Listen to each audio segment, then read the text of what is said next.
Welcome to Sir Win's Accounting Lectures. Today, magkakaroon tayo ng pen and paper video problem solving patungkol sa Lecture 02, Acquisition of PPE on Account. Actually, nasa description ng video lecture na ito yung mismong problem under discussion. Kung gusto mong sagutan ng solo at balikan ang lecture na ito kapag tapos ka na, mas mabuti. Kasi, ang accounting ay natututunan not by mere listening but by you doing the problem solving. Pero kung may sagot ka na nga, simulan na natin. So again, Lecture 02, Acquisition of PPE on Account. And here is our problem. Sarina Len Company acquired a machine at an invoice price of 1 million, subject to a 3% cash discount.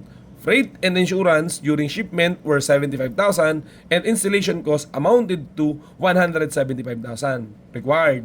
Prepare all the journal entries related to the acquisition. Case 1.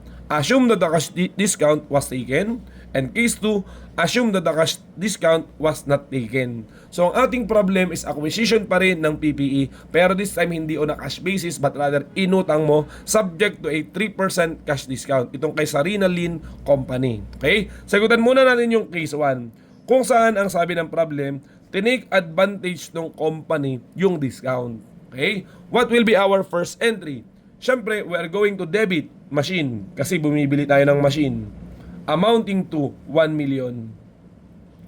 And we are going to credit not cash kasi hindi mo binayaran, but rather accounts payable amounting to 1 million. After that, ang sabi ng problem, there are directly attributable costs such as freight and insurance and the installation cost amounting to 125,000. Sabay-sabay na natin ang entry sa mga yan. Okay? First, ang sabi, we have freight and insurance ating kwentahin. So, amounting to 75,000.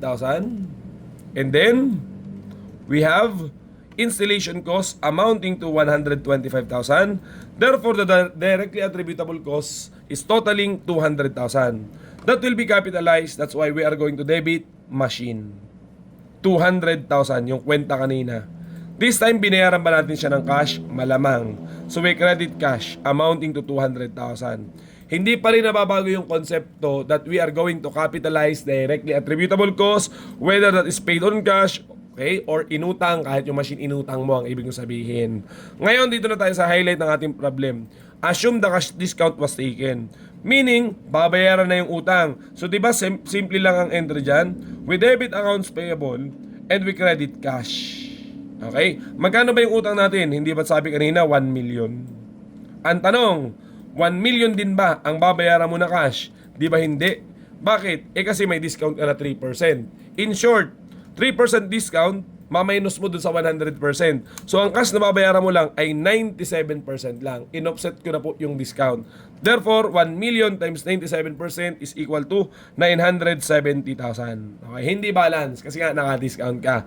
Ano ang treatment sa discount? We are going to credit the account title machine. Okay? Amounting to 30,000. Yan na nga yung 3%. Ang dahilan, dahil ang matalinong management, talaga namang iti-take advantage yung discount. Kaya kung sakaling naka-discount ka sa pagbili, kailangan kababasan siya ng machine. We are using actually the net method of accounting for machinery. Okay? Kaya pag tinanong ka ulit, how much will be the total cost of your machine? Siyempre, 1 million plus 200,000 minus the discount of 30,000. So therefore, that will be only be 1,170,000. Mamaya isusulat natin. Okay? Let's move on with case 2. Under case 2, we will assume that the cash discount was not taken. So what will be the entry? First, bumili ka ng machine. Uulitin lang po natin. With debit machine and credit accounts payable na utang for 1 million. Afterwards, there are directly attributable costs. So you are going to debit machine and credit cash also for 200,000. Okay? Ito na ulit yung highlight ng ating problem. Anong nangyari afterwards? Ang sabi, binayaran mo na. Pero this time, hindi ka nag-take advantage ng discount. Still, nagbabayad ka. So you are going to debit accounts payable amounting to 1 million.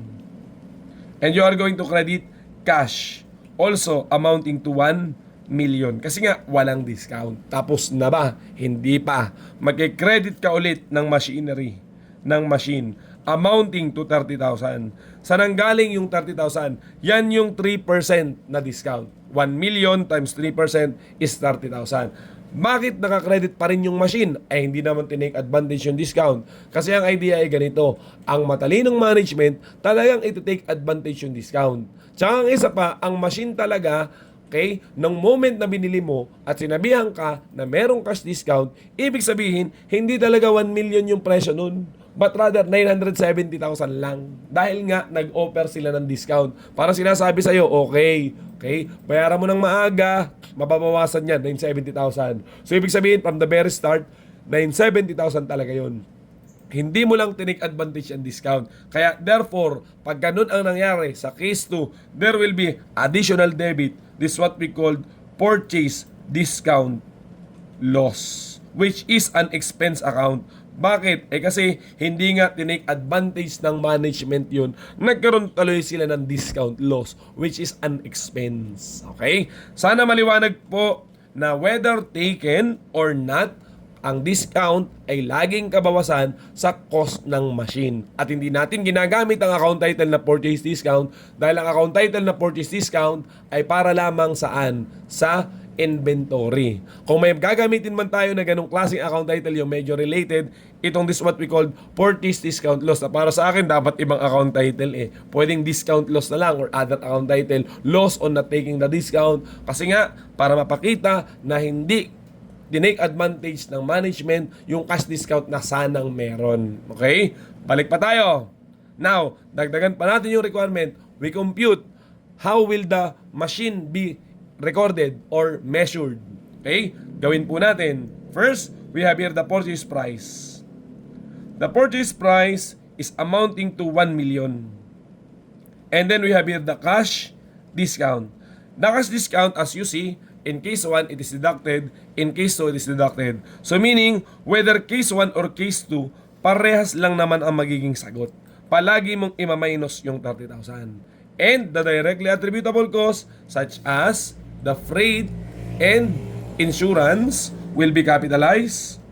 So freight and insurance amounting to 75,000, and the installation cost of 125,000, sulat natin, installation cost will also be capitalized 125,000. So therefore, what will be our answer? Whether the discount is taken or not, 1 million minus 30,000. O, pinapakita ko ulit, paulit-ulit na po tayo. 970,000 lang talaga yung machine kapag ka may cash discount. And then, we add the directly attributable cost of 75,000 and 125,000. Therefore, the machine is really 1,170,000. That is the initial cost of machine. Okay? So yun lamang. Sana meron ka natutunan. So maraming salamat.